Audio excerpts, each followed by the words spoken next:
یہ حدیث ہے. ٹھیک ہے. اس کے بعد قرآن کی آیت تلاوت ہوتی ہے فَمَن يَعْمَلْ مِثْقَالَ ذَرَّةٍ خَيْرًا يَرَهُ وَمَن يَعْمَلْ مِثْقَالَ ذَرَّةٍ شَرًّا يَرَهُ. یہ کانوں نے کئی بار کہوں کہ سینکڑوں بار سنے ہیں. دل ہلا دینے والا پیغام, بڑا سمجھانے والی بات ہے اس حدیث میں. البر لا یبلا, میرے آقا فرماتے ہیں نیکی پرانی نہیں ہوتی, کرتے جایا کرو. یہ نیکی تمہارے اکاؤنٹ میں جمع ہو رہی ہے. میں اور آپ بھول جائیں گے, میرا رب نہیں بھولتا.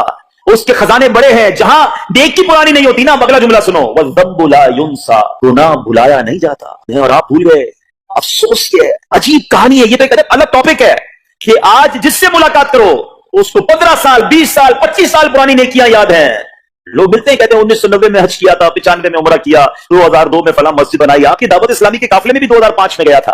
ساری نیکیاں 15 20 سال پرانی یاد ہیں. گناہ کل جھوٹ بولا تھا یاد ہے, کل رات بد نگاہی ہو گئی تھی وہ یاد ہے, پرسوں غیبت کی تھی وہ یاد ہے. سالوں تو چھوڑو, ہم گھنٹے پہلے کا گناہ بھول جاتے ہیں. مگر حدیث ڈرا رہی ہے, سمجھا رہی ہے کہ دیکھو والذنب لا ينسى, گناہ بھلایا نہیں جاتا. تم بھول گئے ہو, کہیں لکھا ہوا ہے, جواب دینا ہے. اور آگے فرمایا والدیان لا يموت, فرمایا اے جو فیصلہ کرنے والا ہے اس سے موت نہیں آتی. اللہ کو موت نہیں آنی. میں اور آپ مر جائیں گے. جس سے ڈیسیشن لینا ہے, جس سے فیصلہ کرنا ہے, اس سے موت نہیں آنی. پھر آگے فرمایا اعمل ما شئت کما تدین تدان, کر لے جو کرنا ہے جیسی کرے گا.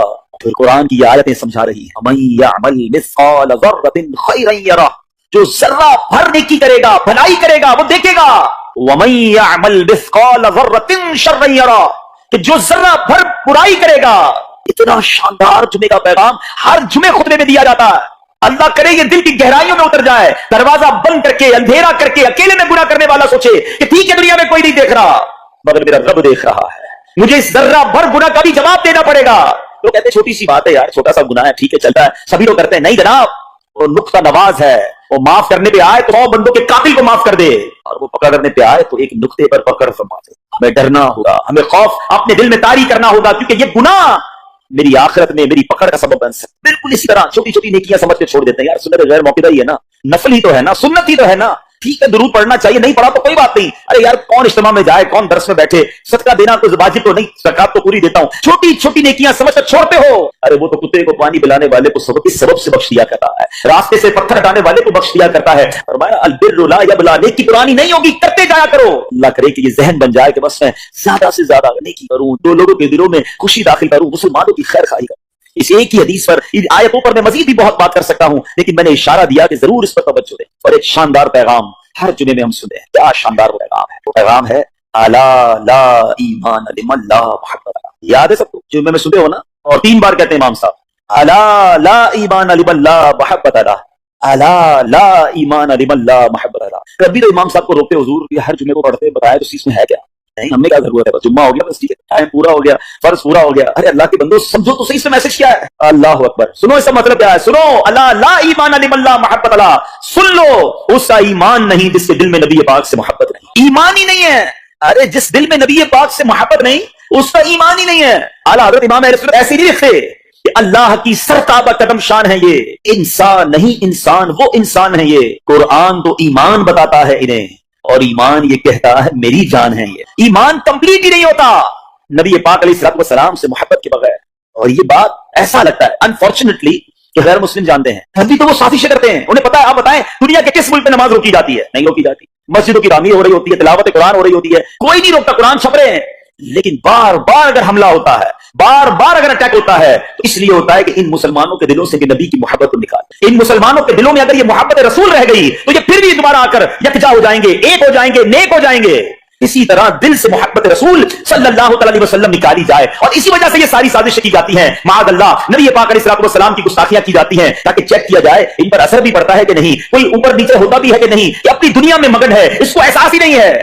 نیچے اسلامی بھائی, دنیا کا دستور ہے جب کسی چیز کی ڈیفیشنسی ہو جائے نا تو اس کی ایفیشنسی بڑھائی جاتی ہے. مثال کے طور پہ کسی کے جناب جسم میں وٹامن ڈی کم ہو, ہم کیا کرتے ہیں, وٹامن ڈی کی ٹیبلٹس لے کر اس کو پھر بڑھاتے ہیں. کیلشیم کی کمی ہو, ڈاکٹر کہتا ہے بھائی تھوڑی کیلشیم کی دوائی پیو, تو ہمارے اندر کیلشیم کی کمی ہو رہی ہے. جب کسی چیز کی کمی کی جائے اس کو بڑھانے کی کوشش کی جاتی ہے. اگر یہ دنیا کے چند لوگوں کا یہ پلان ہے کہ مسلمانوں کے دلوں سے عشق رسول نکالو, تو اب میرا اور آپ کا کام یہ ہے کہ انشاءاللہ عشق رسول کو اب اضافہ کریں گے, اب نبی پاک کی محبت میں اور اضافہ کریں گے, سرور کائنات علیہ الصلوۃ والسلام کی محبت میں زندگی گزاریں گے, خود بھی سچے عاشق رسول بنے, اپنی نسلوں کو عاشق رسول بنائیں. اللہ سلامت رکھے میرے میرے پیروں مرشدوں, 30 سال پہلے, یہ آج کل کا شعر نہیں ہے, اب بچپن سے یہ ناز سن رہے ہیں, کم و بیش 25-30 سال پہلے میرے مرشد نے کیا پیاری التجا پیش کی, اپنی نسلوں کے لیے کیا ہمیں پیغام دیا. کہتے میری آنے والی نسلیں تیرے عشق ہی میں مچلیں, میری آنے والی نسلیں تیرے عشق ہی میں مچلیں, انہیں نیک تم بنانا مدنی مدینے والے. یہ ہے پیغام دعوت اسلامی کا کہ ہم بھی عاشق رسول بنے, کسی صورت ہمارے دل سے عشق رسول کم نہ ہو, اور جناب ہماری نسلوں میں ہم عشق رسول اتاریں. تو مجھے اور آپ کو اس ڈیفیشنسی کو ایفیشنسی میں اس پہ اضافے کا اہتمام کرنا ہوگا. اب آئیے دیکھتے طریقے کیا ہیں, کیسے عشق رسول بڑھے گا, کیسے دلوں میں محبت رسول بڑھے گی. کیونکہ جمعے کا یہ اعلان ہر جمعے سنتے ہو, الا لا ایمان لمن لا محبت لا, وہ ایمان ہی کامل نہیں ہے, وہ ایمان ہی کمپلیٹ نہیں ہے جس دل میں عشق رسول نہیں ہے. عشق رسول بڑھے گا کیسے جناب؟ تو دنیا کا بڑا سمپل فارمولا ہے کہ عشق بغیر اطاعت کے کمپلیٹ ہی نہیں ہوتا. دنیا میں بھی آپ جس سے محبت کریں, ہو ہی نہیں سکتا کہ آپ جس سے محبت کریں اس کی بات نہ مانیں. میں آپ سے محبت بڑی کرتا ہوں, مانوں گا ایک بھی نہیں آپ کی, نہیں جناب. اس سے محبت ہوتی ہے, بندہ کہتا ہے آپ کے لیے جان حاضر ہے, آپ حکم تو کریں, آپ کا فرمان سر آنکھوں پر, یہ دنیا کا دستور ہے. تو اگر آپ واقعی نبی پاک سے محبت کرتے ہیں یا سچے عاشق رسول بننا چاہتے ہیں تو پھر فرمان رسول پر عمل کرنا ہوگا, نبی پاک کے طریقے پر عمل کرنا ہوگا, اطاعت رسول کرنی ہوگی, تبھی آپ سچے عاشق رسول کہلائیں گے. یہ ہو نہیں سکتا کہ ایک طرف تو میں نعرہ لگاؤں کہ غلامی رسول میں موت بھی قبول ہے, دوسری طرف نبی پاک کا طریقہ قبول نہ ہو, نہ سچ قبول ہو, نہ مسلمانوں کی خیر خواہی قبول ہو, معاذ اللہ, نہ سنتیں قبول ہو, نہ نماز قبول ہو.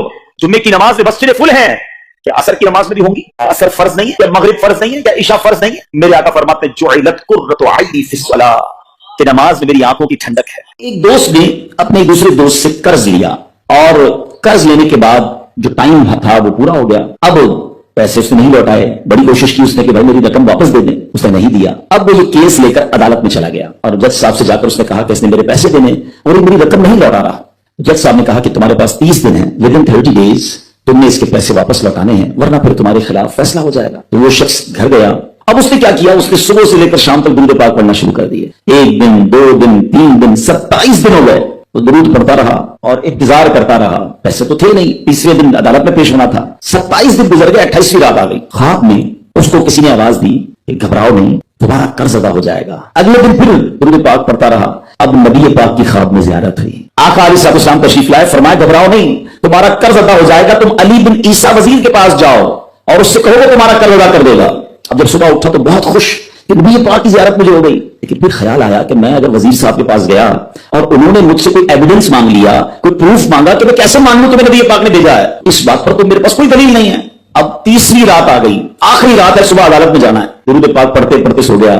سرور کائنات علیہ السلام نے خواب میں پھر کرم فرمایا, فرمایا علی بن عیسیٰ وزیر کے پاس جاؤ, وہ تمہارا قرض ادا کر دے گا. کہ حضور میں چلا تو جاتا, مگر اگر وہ مجھ سے کوئی پروف مانگتا, کوئی ایویڈنس مانگتا, تو میں کیا جواب دیتا؟ پیارے آقا علیہ السلام نے فرمایا کہ ایسا کرو, اسے یہ کہنا کہ آپ کا ایک راز ہے جو آپ جانتے ہیں اور رب جانتا ہے, اور وہ راز یہ ہے کہ آپ روزانہ فجر کے بعد 5000 بار درود پاک پڑھتے ہیں, اور جب تک درود پاک مکمل نہیں ہوتے آپ کسی سے بات نہیں کرتے. اب جب صبح اٹھا تو بہت مطمئن کہ آپ کو دلیل بھی آ گئی ہے. پہنچ گیا صبح صبح علی بن عیسیٰ وزیر کے پاس, اس کا دربار لگا ہوا ہے. اس نے پیغام بھجوایا کہ میں علی بن عیسیٰ وزیر صاحب سے اکیلے میں ملنا چاہتا ہوں, پیغام لایا ہوں. درباری نے آ کر پوچھا, وزیر صاحب پوچھ رہے ہیں کس کا پیغام لایا ہو؟ کہ میں نبی پاک علیہ السلام کا پیغام لایا. فوراً وزیر صاحب نے بلا لیا, کہا فرمائیے. کہ مجھے میرے آقا علیہ السلام نے کہا ہے کہ آپ میرا قرض ادا کر دیں, میں 3000 دینار کا مقروض ہوں. Today is the last day in the court, آج مجھے کورٹ میں پیش ہونا ہے. اگر آج میں نے اپنا قرض ادا نہ کیا تو مجھے جو ہے وہ سزا ہو سکتی ہے. علی بن عیسیٰ کہتا ہے میں بالکل آپ کا قرض تو ادا کر سکتا ہوں, مگر مجھے کیسے پتا چلے, کوئی دلیل ہے, کوئی پروف ہے کہ آپ کو نبی پاک علیہ السلام نے بھیجا ہے؟ کہتا ہے ہاں, خالی ہاتھ نہیں آیا, آقا نے دلیل بھی عطا فرمائی ہے. اچھا بتائیے کیا دلیل ہے؟ دلیل یہ ہے کہ آپ کا ایک راز ہے جو صرف آپ جانتے ہیں اور آپ کا رب جانتا ہے. 5000 ٹائمز ڈیلی آپ درود پاک پڑھتے ہیں فجر کے بعد, اور جب تک یہ درود پورے نہیں ہوتے آپ کسی سے بات نہیں کرتے. آپ ذرا پہلے تھوڑی دیر کے لیے امیجن کریں کہ جو وزیر 5000 بار روز درود پڑھتا ہوگا وہ عاشق رسول کیسا ہوگا. اس کی تو لاٹری نکل آئی نا, وہ تو خوشی سے جھوم اٹھا, کہتا مرحبا یا رسول اللہ, میرے درود پاک قبول ہو گئے, بہت خوش. ابھی بیٹھے ہیں آپ, کمرے میں گیا, واپس آیا اور 3000 نہیں 9000 دینار لے کر آیا. کہتے 3000 تو نبی پاک کا حکم, مرحبا یا رسول اللہ, 3000 اور لیجیے, آپ نے اتنی اچھی خبر مجھے سنائی, اتنا پیارا خواب سنایا, آپ کے قدم میرے گھر تک آئے, اور 3000 مزید لے جائیے, اس سے اپنے بچوں کے لیے کوئی کاروبار شروع کیجیے, اور ایک وعدہ بھی کیجیے, زندگی میں آئندہ جب بھی آپ کو کوئی ضرورت پڑے گی نا, آپ میرے پاس آئیں گے, میں آپ کا بھائی ہوں. اب یہ دیوانہ بڑا خوش ہو کر عدالت پہنچا. اچھا, everybody expecting over there, سب یہ سوچ رہے تھے کہ یہ اس سے آج گرفتار ہی ہونا ہے, کیونکہ تھا ہی کچھ نہیں اس کے پاس, پہلے ہی کہہ دیا تھا کہ میں کولیپس ہو گیا ہوں. اب عدالت میں جاتے ہی سے 3000 دینار جج صاحب کو دے دی کہ صاحب اس میرا قرضہ ادا کر دیں, میں جو ہے وہ اپنے قرضے سے بری ہونا چاہتا ہوں. جج صاحب ہوتے ہیں, انہوں نے کہا قرضہ تو ادا کر دیں گے, پہلے بتاؤ پیسے لائے کدھر سے ہو؟ تم تو کہتے تھے پیسے نہیں تھے تمہارے پاس, اتنی بڑی رقم کیسے انتظام کی؟ اب بھری عدالت میں گویا اس نے